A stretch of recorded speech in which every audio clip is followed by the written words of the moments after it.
Well, good evening and welcome to Queer News Tonight. This is the world's first and only LGBTQ plus daily evening television news. We're broadcasting live and then we're available on demand, and we're available on all smart televisions, including Roku, Apple TV, Android TV, Amazon Fire TV, Twitch, YouTube, and Facebook. It's time to queer up the news. It's Tuesday, September 26, 2023. We are live and literally out of the closet and into the headlines. So many of your important stories we're going to tell this evening on Queer News Tonight.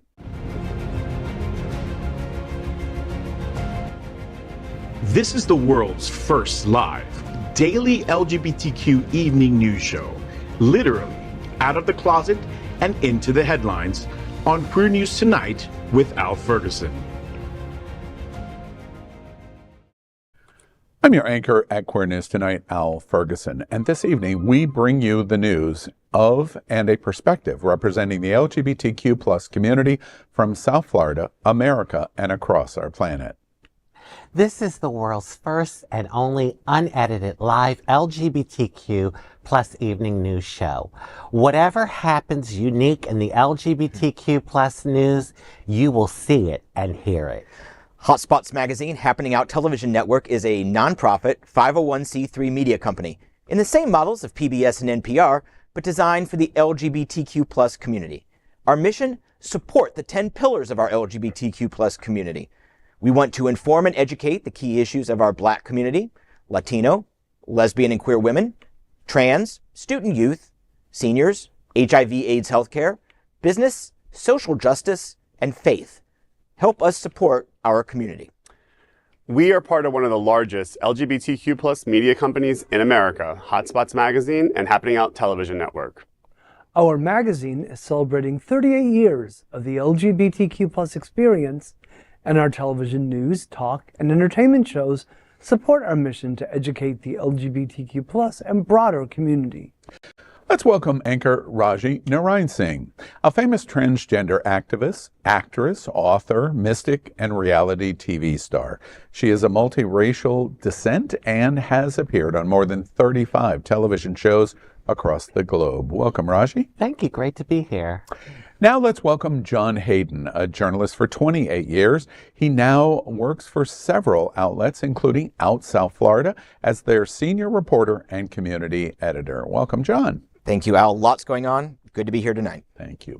And let's welcome anchor Jeff Oliverio, a founder and treasurer of the Hollywood LGBTQ Plus Council. Jeff is our fund's Next Generation Philanthropist Award recipient. Jeff is also the co-chair for the upcoming 2023 National LGBTQ Task Force Gala on October 14th in Miami Beach. Welcome, Jeff. Happy to be here. It's been a while. And finally, let's welcome anchor Gregg Shapiro, an inductee into Chicago's LGBT Hall of Fame.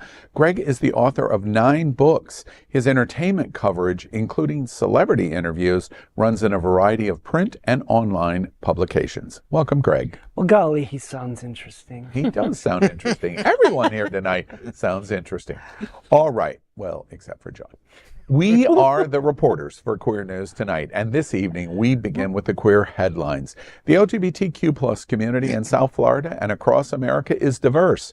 Our community across the world is vast. And here are the bullet points of the queer news for today, Tuesday, September 26th. Well, let's queer up health. A helping hand in tough times, Charley's abortion information. For women who are considering the termination of their pregnancy, a new chatbot called Charley aims to help them start the process. The chatbot is at chatwithcharley.org, greeting visitors with the message, "Need an abortion? Let's get started." Charley was designed by abortion experts and made for abortion seekers. Charley isn't an app, it lives online on its own website. The company is seeking medical providers who will agree to incorporate the chatbot directly on their websites to help abortion seekers wherever they are.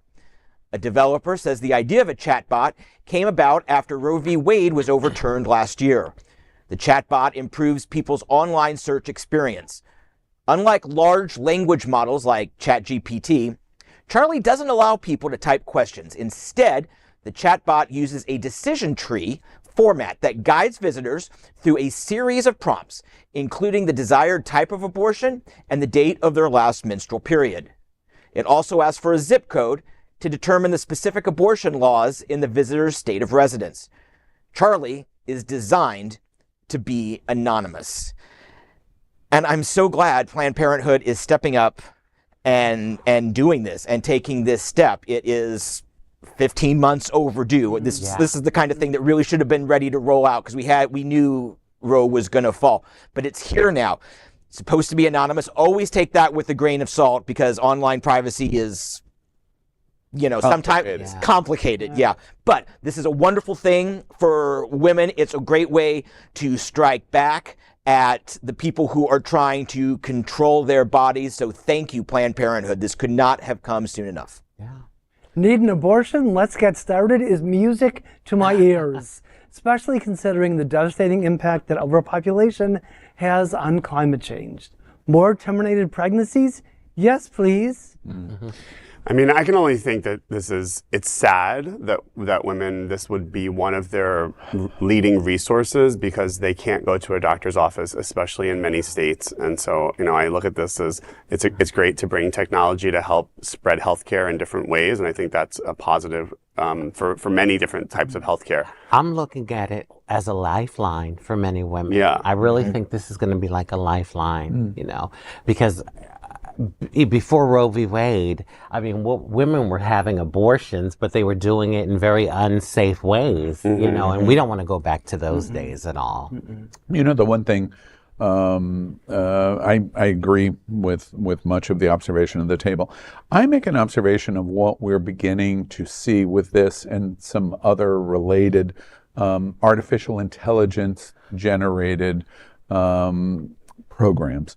We're seeing the dawn of a new era of the way even government is going to be managed, because in this instance, if this existed in Texas and somehow radical GOP passes laws to prevent this from being able to organize and be generated corporately in Texas, what they're going to do is they're going to move it out of Texas and still give Texans the exact same access, because government cannot control information. And if this is successful, and we will assume that it is going to be successful, even if they came late to the game, they take it offshore. They take it to Canada. Yes. They take it to places where they go, I'm sorry, Florida. I'm sorry, Governor X and Y and Z. No. And as a result, they will say gay, they will say trans, they will say abortion, they will say books that should not be banned. And artificial intelligence is going to move faster than what radical government officials are going to be able to do. And that's what I think is super interesting broadly.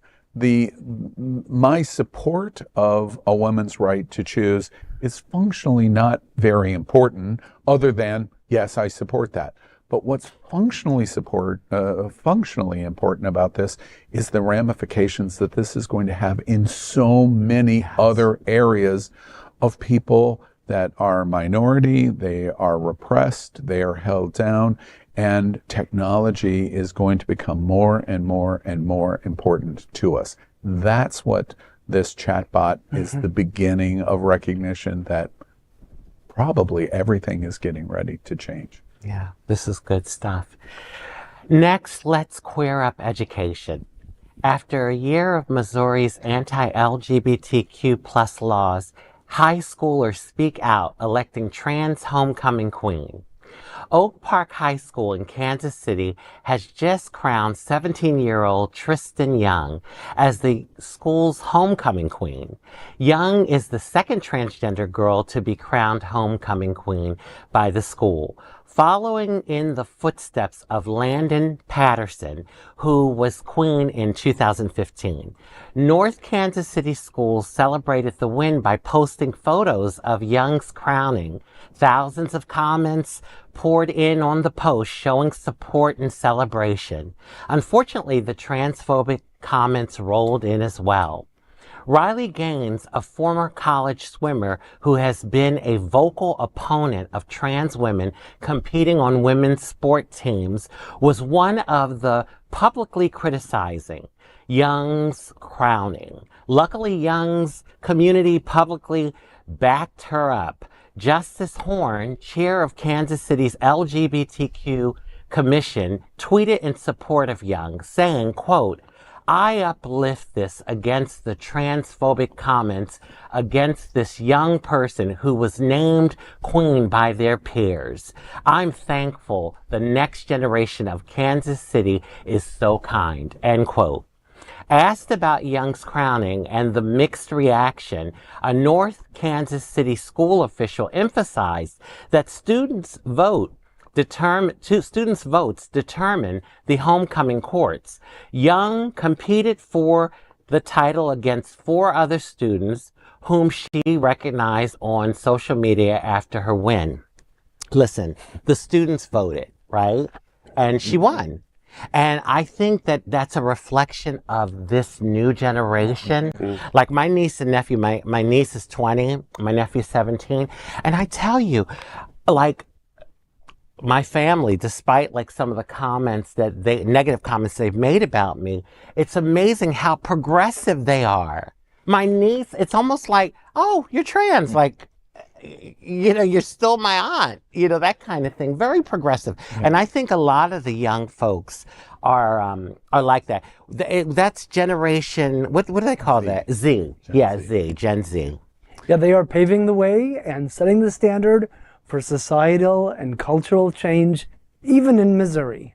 You know, this story makes me so very, very happy because, okay, first I just need to get this out of the way. Riley Gaines, quit making hay off being a loser. Who do you think you are, Donald Trump? Right. Second of all, you go, girl. And to all your classmates, you go. You won a free and fair election. So of course there are going to be a lot of people that don't like you. That's just the way that's just where, yes, exactly. Fake students. We're covering a story about crowning someone the queen of something that's made up, which is homecoming. Yes. And a swimmer may need to be crowned queen of being petty for coming out on social media against a made up thing, which is homecoming queen, which could be the same as, you know, you won any other election in a school environment by your peers. It is ridiculous that, you know, hate is coming from these types of places. And like you said, you know, just be a quiet loser. Now, I would just like to give one more piece of advice to Ms. Young, the winner. No, seriously, and this isn't all serious. Stay out of the comment sections. It won't make you feel better, but you will feel better knowing that you have made such a wave that haters are coming out to do their thing. That means you've won. Yeah, and I was just going to say, that's a really great advice you gave her. I was also going to say that, you know, despite all the backlash that the trans community is having, this is a testament to how far we have come. Because I can't even imagine being able going to ask you this specific question. Yeah. I wanted to go on record to say, could you have imagined at 17 years old when you were in high school that this conclusion of being voted by your peers, the Mean Girls environment school, would go? Never happened. It would have never happened. Yeah. And even if I was voted, the administration would not have allowed it. So we have come far. We have a long way to go, but we've come far. You know, and to me, that's really the heart of this story. We're really happy that you have won, but at the end of the day, it is not so consequential that you won. What is consequential is how you got to the point of winning. You know, everyone says that the radical GOP and the evangelicals are fighting culture war, and I would beg to differ. They are fighting a cultural war. What is going on in this high school in North Kansas City is what is frequently not going on in the halls of state houses in Florida and Alabama and in Tennessee and in Mississippi and other places around in Texas. What is going on in the North Kansas City High School is a free and fair election to say this person can, while other people are saying this person can't. What's the difference in the two contrasts in North Kansas City, in that high school, in their election, and what's going on in the State House in Tallahassee? One deals with Gen Z, and one deals with older white men. That's what it comes down to. Right. That is not a culture war. That is a cultural war. And you know why this story is so big to those people that are holding on by their fingernails to say, don't say gay, don't say trans, let's ban the books, let's support Moms for Liberty? They are watching what's going to happen to their world. Yeah. Groups of people that are Gen Z go, what the Yeah. are you talking about? Exactly. Of course I'm going to cast my vote this way. And those same people are going to cast their votes 5 years from In now, elections. 10 years from now, 20 years from now, in elections in completely different ways. Yes. Your time in Tallahassee is numbered. We're losing right now, but North Kansas City High School proves your time is running out. Congratulations to that trans winner at North Kansas City High School. Congratulations. Congrats. Yes. Next, let's queer up the worldview. Centrist Polish politician promises LGBTQ plus protections if elected. Polish opposition leader Donald Tusk has promised that if his centrist party is elected, he will introduce several measures to improve the lives of the country's LGBTQ plus community. During a meeting in the northwest town of Pia, Tusk said that his party has 2 bills prepared that would benefit LGBTQ plus Poles. One to make it easier for trans people in Poland to self-identify, and a second to legally recognize same-sex civil partnerships. The civic platform, PO, leader's declaration came after a secondary school senior asked the opposition leader, quote, "What future do you intend to build with your party and coalition partners for people who identify with the acronym LGBT?" End quote. The student added that Poland's current government dehumanizes the community. Tusk acknowledged the query, calling it one of the most dramatic inquiries he frequently hears from young people, before stating that the LGBTQ plus people in Poland are a victimized minority. The existing ad hoc system requires trans people to sue their own parents in order to change their legally acknowledged gender because there is no legislation outlining a precise road for gender recognition. When Tusk's PO party was in power in 2015, Poland's parliament approved a bill to establish a legal process for gender recognition. It was vetoed by conservative president Andrzej Duda, a PIS supporter. It's interesting, we're talking again about it's youth that are going to their leaders and demanding that they have these rights. And the wave is sometimes slow and sometimes frustrating, but it's happening. But I think more importantly, where does Poland sit? It sits on the edge of tyranny right now, and our country and our being resolute in protecting those borders from Russian aggression. Poland is on the front lines, and they're there. Have supported all these Ukrainian refugees, and so it's positive to hear these things happening there, and it's where democracy is thriving. Yeah, analysts who are closely watching this election in Poland. I was reading some stuff, and my gosh, it is just like they're copying Americans. This is basically 2 cults of personality. One leader attacking the other, saying that the current leader attacking the liberal or the more moderate person right now, candidate, is saying that he will sell Poland probably to the Germans. I mean, he speaks German and he's vilified for that. Meanwhile, the centrist guy is not saying that the current leader is gay, but he's pointing out that the current leader is a bachelor that lives with cats. Ooh. I'm a bachelor that lives with cats. But seriously though, this... You're not helping me argue. I'm saying the current leader's a closet case. Got it. Okay. We're on the page with it. But this is a serious election because you said that they're like on the border of losing democracy, I think you said. They're literally on the border of tyranny. Yeah. I mean, yes, Russia absolutely. sits on their eastern border. They have brought Ukrainians in. And while, yes, they have openly welcomed LGBTQ, but honestly, outside of Warsaw and a couple other big cities, a lot of the Ukrainian LGBTQ have sort of gone into the closet again, just so they can survive a little bit. And hey, you know, you got to do what you got to do. Yeah. But if conservatives and hardliners win the Polish election, which is in about 3 weeks, it will probably be more backsliding of democracy in one of Eastern Europe's most important democratic states. I am 1/4 Polish, and allow me to say, dziękuję bardzo, Donald Tusk. That means thank you very much. And do you have any cats? No cats. Just checking. No bards. You know, one thing that I think is important about the opposition leader in Poland, and John, your analysis on the situation of what people are watching in Poland, I think was great. The PO party in Poland's very important. Poland's very important to Europe. Poland's very important to the European Union. But more importantly, they're very important to what is going on in the world democratically and also for LGBT, because they're sitting on the front line. They're on the front line. On one side of them, which is to the west of them, there's a completely different ideology than what sits to them to the right, to the east. And that's not only Russia, that's also China. And India's making decisions, and I think India is going to fall into the Western European column. But they are very important because they sit right in the middle of this ideological battle that's going on for democracy versus tyranny.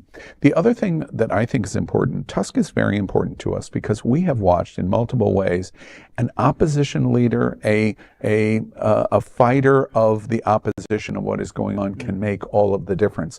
In the 1960s, that's exactly what Martin Luther King was. He was an overwhelming minority voice in America and was successful.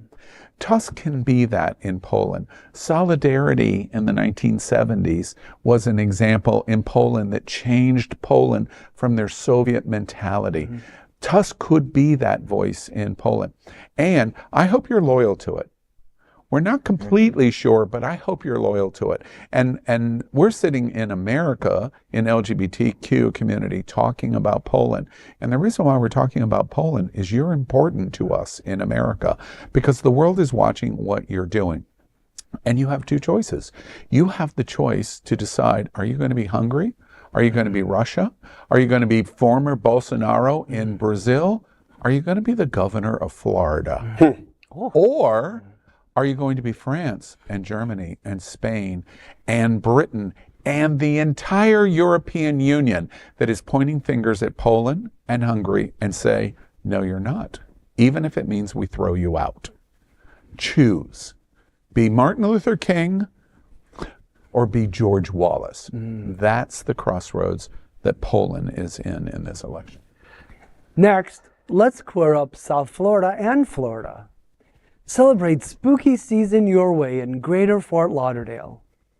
Halloween brings out the kid in all of us, whether it's hay rides, pumpkin patches, painted faces, masks, haunted trails and drives, or costume contests.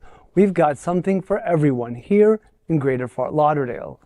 Check out the many events from mild to wild celebrating Halloween and the fall harvest season, with events like Extreme Action Park's Nightmare Village, Davy After Dark's Family Twilight Trail, or the Loop's 3rd annual Pumpkins and Palm Trees Festival, and of course, Wicked Manners. Visit Lauderdale has spooky season fun for everyone under the sun.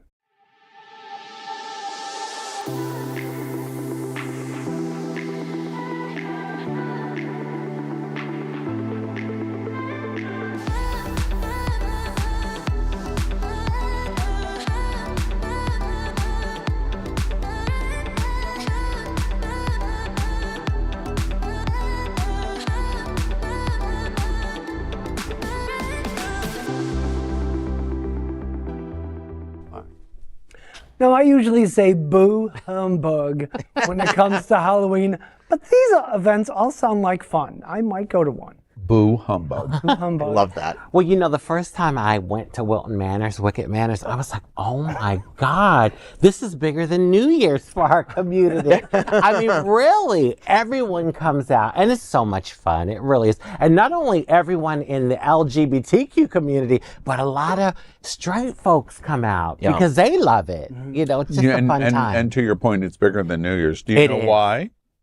Tell me why. In LGBT, Halloween is gay Christmas. That's the reason why. It's the most important holiday of the entire year. You know, oh, sorry. No, go ahead, Jeff. I wouldn't be wearing my Hollywood promoter crown if I didn't mention Holly Weird, which is on October 28th in downtown Hollywood. What a great name. Tell us about that, because I've heard the name and I know I've heard it, but I don't really know what goes on. Hollywood is not just a day, it's a lifestyle. So, well, excuse me. I used to live in Hollywood. yeah, so we are Holly Weird all the time. But Holly Weird is our Halloween festival. It's in downtown Hollywood from 6 to 9 p.m. It is trick-or-treating. You block the streets? We block the streets. It's on the same block that Hollywood Pride is on. Okay. So it's that same format.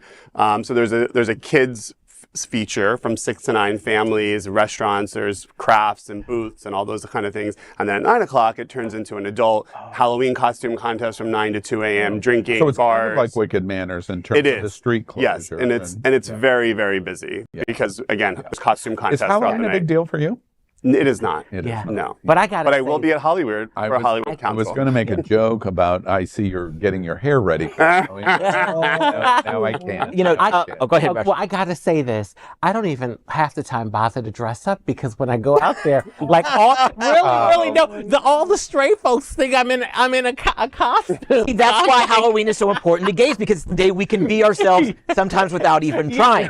This year, I will be going as Gregg Shapiro, and I wore my costume today. Do you like it? Hi, I've written 9 books, and today is National Teleprompter Remote Day. Yeah, right, exactly. Pretty good. Wow. I don't want to. I love you, Greg. I don't want to make any of you feel bad, but Wicked Manors, Holly Weird. This year, and all of my friends that visit Lauderdale, I'll be in Athens for Halloween. Oh, nice. I want to get in your suitcase. Like Georgia? Yeah, Athens, Georgia, John. GA. Good. REM's awesome. Now, REM. they're from Athens, Georgia. But nobody even knows who REM is. We have an audience that. Oh my. Oh no, I've seen our demographics. Our audience knows exactly who REM is. Right. Now, here's a sneak peek at what you're going to see this week in Out South Florida. This week in Out South Florida, powered by Queer News Tonight.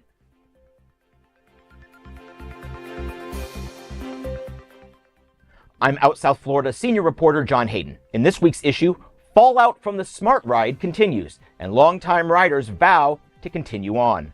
Also, one number can mean 2 different things. I go inside contract negotiations for Wilton Manors police officers. And Billy Porter's birthday weekend in Wilton. The star spoke nearly a week ago, and I still have chills. I'm John Hayden. Those stories and more in Out South Florida, on stands and online. And follow me on Instagram at John Hayden Journalist for breaking news and live updates. Next, we are proud of our partnership with Sunshine Cathedral, the world's largest queer church here in Fort Lauderdale. Supporting that partnership, we are broadcasting from our permanent set here at Sunshine Cathedral at the Happening Out television studios. We broadcast Sunshine Cathedral's Sunday International Service at 10:30 a.m.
that is today's news for the LGBTQ plus community on the world's first and only daily LGBTQ plus evening news show. If our community is important to you, share this news with your friends and family. Are you, like much of America, part of our very large television audience watching this live LGBTQ plus news broadcast right now on Roku, Apple TV, Android TV, and Amazon Fire TV? Our Queer News Tonight is the only live LGBTQ plus digital television show in the world that is out of the closet and into the headlines. We need your support if our community is going to grow. We must tell our stories and bring them to the attention of the broader world. This is the only place in the world that tells these types of LGBTQ plus stories in motion and sound. That is the passion of Hotspots Magazine, Happening Out Television Network, and Queer News Tonight. I'm your anchor, Al Ferguson, and on behalf of these LGBTQ plus reporters, the anchors of Queer News Tonight, including Rajee Narine-Singh, John Hayden, Jeff Oliverio, and Gregg Shapiro. We will see you daily at 8 p.m. And to our LGBTQ plus world, we wish you Good night, everyone.